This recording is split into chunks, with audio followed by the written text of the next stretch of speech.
Albert, and the sign language interpreter is Tobias Omondi. Now, Azimio Kenya Kwanza teams narrow their differences over agenda of talks. Now, the technical committee under the National Dialogue team is set up to harmonize the agenda for the bipartisan talks in this talks is this week set to finalize and enumerate the order within which the 10 listed issues for deliberations will be handled. Now, the revelations were made following the committee's third meeting, where the members took stock of the progress made so far, including the approval of the motion legally establishing the committee. Now, the ball is now in the Senate after Speaker of the National Assembly Moses Wetangula forwarded the motion for concurrence at the Senate, which is due to resume plenary sittings following a short recess, may be recalled for a special sitting to consider the motion legally establishing the National Dialogue Committee so that it can formally begin reviewing the 10 issues that have been tabled before it by Kenya Kwanza and the opposition Azimio la Umoja One Kenya coalition.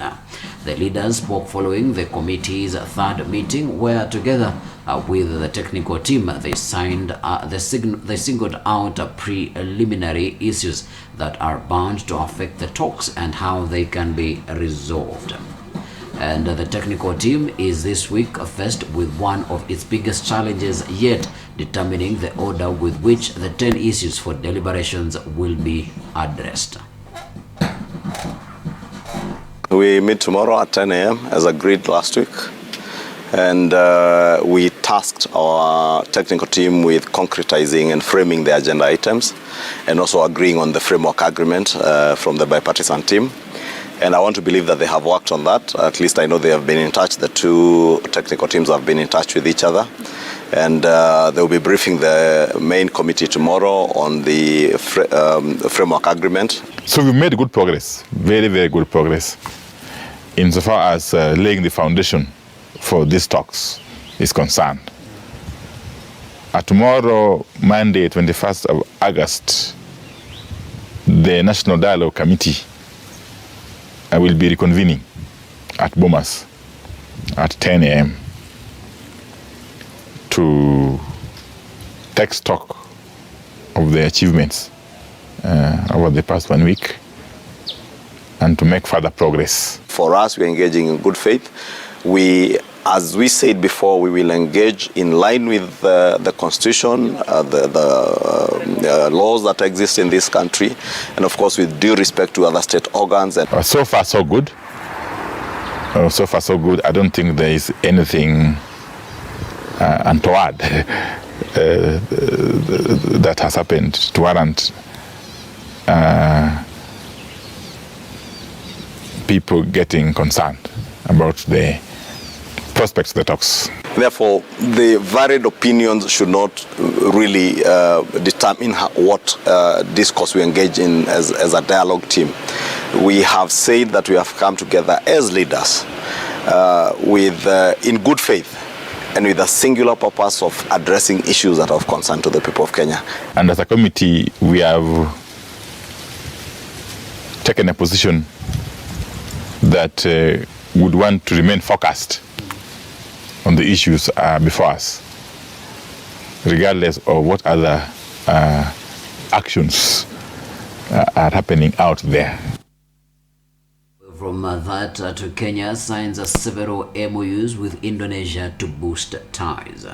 And Kenya on Monday signed several memorandums of understanding with Indonesia towards improving the balance of trade between the two nations. President William Ruto said together with his Indonesian counterpart Joko Widodo, they agreed to enhance and expand the partnership between Kenya and Indonesia with a focus on 4 key issues. The issues are food security, mining, renewable energy, and health. Kenya and Indonesia signed an MOU on cooperation in energy, which will facilitate investment in geothermal energy, transmission and distribution of the power generated. Also, a cooperation agreement in mining and geology was signed, which will involve joint studies, knowledge sharing, and capacity building between the two countries.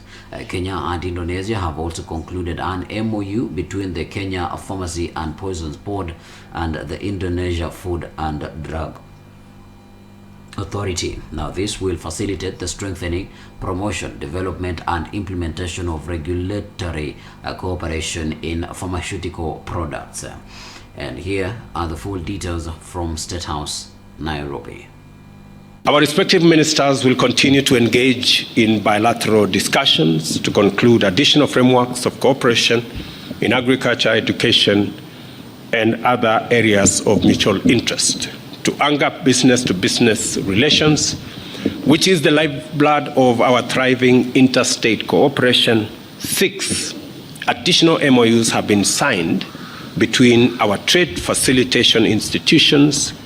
During this visit, on our part as Kenya, we have taken the decision to extend the visa-free entry not only to holders of diplomatic and service passports, but to all holders of Indonesian passports. Position at the moment is that we are importing close to $500 million of products of different categories from Indonesia, and we export just under $100 million of product.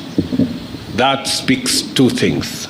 Number one, that we have an uneven trade imbalance, and also that the scope is not what we would expect. We will be working on a preferential trade agreement between our 2 countries that will be concluded, as has been instructed by the President and I, in the next 90 days.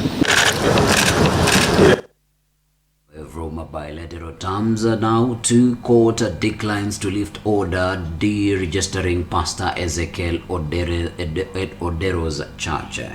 And churches whose licenses were cancelled by the Registrar of Societies will remain deregistered. This after the High Court declined to suspend the order.